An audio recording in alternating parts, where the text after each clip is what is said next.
masuk ke dalam kebun Pak tua gitu Pak. Mana tadi? Letak tu Pak dan tadi. Beliau memang nggak masuk hari ini. Nggak masuk. Memang masih dalam dinas, habis hari ini. Tapi nggak sampai jam segini belum ada. Pak.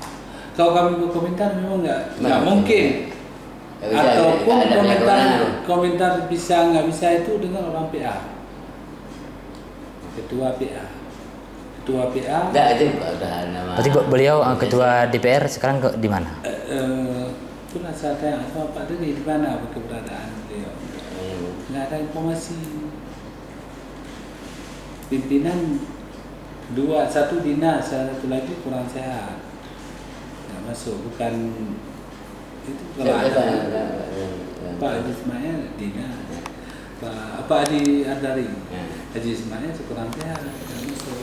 Kalau Pak Tua, dia beradanya nanti malam.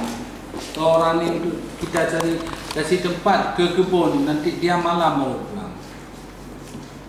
Kadang-kadang nanti orang ini dah sampai ke kebun, dia udah bikin tempat lain. Telepon. Atau ke rumah aja bisa. Boleh kalau emang bisa diarahkan, boleh juga di mana Ke aja. rumah aja nanti malam bisa. Di tayangan nanti sore, tayangan nanti jam 3. Nggak ada dia. Memang suka kita cari dia tuh. Kita cari ini sekarang kita dekat ke kebun. Sampai kita ke kebun dia nggak ada di kebun. Nanti mungkin dia itu jalan selalu. Kalau ada dia di kebun oke lah. Nomor beliau berapa?